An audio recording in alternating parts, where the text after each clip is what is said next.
किसान भाइयों नमस्कार। आज क्षेत्र भ्रमण के क्रम में आज हम फिर से अम्बेटा चांद गांव पहुंचे हैं। इस गांव में युवा किसान हमारे काफ़ी उत्तेजना के साथ काफ़ी ही ढंग से गन्ने की खेती कर रहे हैं और युवाओं का जोश देखने लायक है। क्योंकि देखने के लिए हमें क्या करना है कि जब युवा किसान जो आज के समय में खेती से मुंह मोड़ रहे हैं, लेकिन इस गांव में युवाओं में एक होड़ सी लगी हुई है कि गन्ने की उपज को हम किस तरीके से अच्छे तरीके से मैनेज करें और मेरी गन्ने की उपज अच्छी हो। इसी क्रम में आज हमें बुलाया हमारे युवा किसान श्री जसवंत कुमार जी द्वारा। जसवंत जी के द्वारा अपने खेत में आप देख सकते हैं, गन्ने के खेत में इन्होंने बीमारी को देखा और बीमारी और कीट इनके खेत में काफ़ी मात्रा में पाए गए, लेकिन इनको ज्ञान नहीं था कि मुझे किस तरीके से क्या करना है। अभी आप किसान भाइयों देख सकते हैं कि पोका बोइंग का किस तरीके से इनके खेत में आक्रमण हुआ। और ये आक्रमण क्योंकि जलवायु इस समय परिवर्तन है और जलवायु ऐसी हो गई है कि इस रोग के लिए अनुकूल है और ये रोग आएगा ही आएगा, ख़ास तौर से 238 वैरायटी में। इस वैरायटी में पोका बोइंग बीमारी का आने का सबसे समुचित समय होता है कि जब ह्यूमिडिटी आर्द्रता वायुमंडल में बढ़ी हुई हो, और इस समय ह्यूमिडिटी काफ़ी बढ़ी हुई है और ऊपर वाले का भी अभी आशीर्वाद यहाँ के किसानों को नहीं मिल पा रहा है। बारिश के लिए भी जून और जुलाई का अब तक का महीना बिल्कुल जीरो हो गया है, जिसकी वजह से ये पोका बोइंग जैसे रोग पनपने लगे। आप देख सकते हैं कि किस तरीके से इसकी गन्ने की ग्रोथ को चेक कर दिया इस रोग ने, और ये रोग बहुत ही मामूली सा है। इसके लिए कॉपर ऑक्सीक्लोराइड बहुत ही अच्छी कंपनी का आप लाइए, कॉपर ऑक्सीक्लोराइड, और उसको आधा किलो 400 ग्राम 200 लीटर पानी में घोल बनाकर आप स्प्रे करेंगे तो इस दवाई से ये रोग आपका ख़त्म हो जाएगा।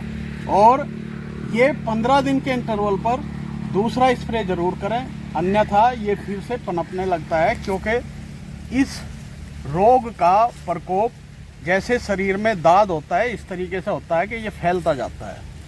अभी दूसरा हमें इसी खेत में ये दिखाई दिया किसान भाइयों, आप देख सकते हैं ये जाला लगा हुआ है और इस जाले में ये मकड़ी है जिसको हम माइट बोलते हैं। इसमें माइट का भी प्रकोप है और ये देखिए किस तरीके से माइट का प्रकोप दिखाई दे रहा है, जिसकी वजह से गन्ने में सफ़ेद दाने से आपको दिखाई देंगे। इसी के साथ साथ आप देख सकते हैं कि इस रोग के द्वारा किस तरीके से गन्ना छोटा और बड़ा कर दिया गया। इसी खेत में हमें दिखाई दिया इसमट का भी प्रकोप इस खेत में हमें दिखाई दिया, और इसमट के लिए किसान को बताया है कि इसका मैकेनिकल कंट्रोल पहले इसको किसी पन्नी से या पन्नी वाले कट्टे से ढककर उसके बाद ही उखाड़कर इस कलम्प को जला दें या मिट्टी में दबा दें। आपका इसके साथ साथ टॉप बोरर का भी इसमें इंसिडेंस हुआ है।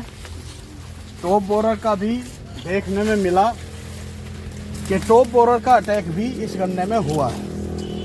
अब युवा किसान ने जब देखा कि गन्ने की फसल इतनी अच्छी थी, आप देख सकते हैं कि कैसे गन्ने जो स्वस्थ थे, पहले इस तरीके की फसल चली हुई थी इनकी, लेकिन रोग और कीटों के प्रकोप से इनके गन्ने में एकदम से छोटा और बड़ा होने लगा।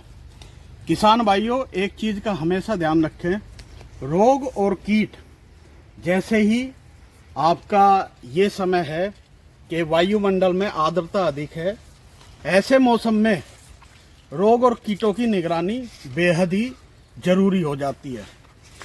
अभी आपके द्वारा कैसे अनुभव हुआ कि ये मेरे खेत में किस तरीके से क्या हुआ, और जो आपने हमें बुलाया कि क्या दवाई डालनी चाहिए क्या नहीं डालनी चाहिए, कैसे आपको अनुभव हुआ? गन्ने को देखने के बाद थोड़ा महसूस हुआ कि कुछ इसमें कीट मतलब है कीटों का प्रहार हो रहा गन्ने पे। और जो सब देखने के बाद में सुखपाल सिंह जो हमारे यहाँ के हैं इनसे संपर्क किया। उन्होंने कहा कि मिल से ऐसे शर्मा जी हैं, इसके बारे में पूरी जानकारी गांव दर दे रहे हैं, उनसे संपर्क करो और उनसे मिलो। तो हमने इनसे संपर्क किया इनके कहने से। वो संपर्क करने के बाद में भूपेंद्र जी पुराने जानकार हैं, इनसे बात हुई। इन्होंने बताया कि बहुत अच्छी जानकारी उन्हें है इस बारे में।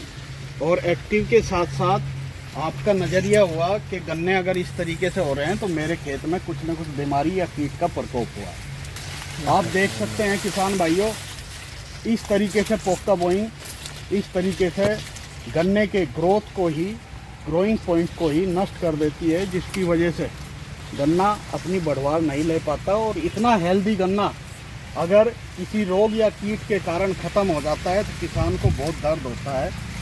तो इन सब की जानकारी के लिए किसान भाइयों, सबसे पहले तो इस समय ध्यान रखें क्योंकि वायुमंडल में आर्द्रता बहुत है, तो नीचे सिंचाई का विशेष ध्यान रखें क्योंकि इस समय अगर खेत में सूखा रहेगा तो काफ़ी कीटों का प्रकोप हो जाएगा।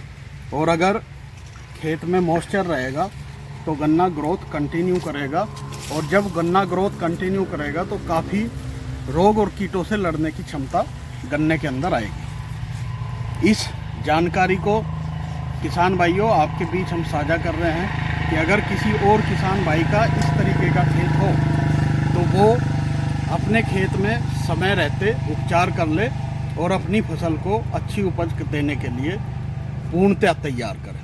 धन्यवाद, बहुत बहुत धन्यवाद।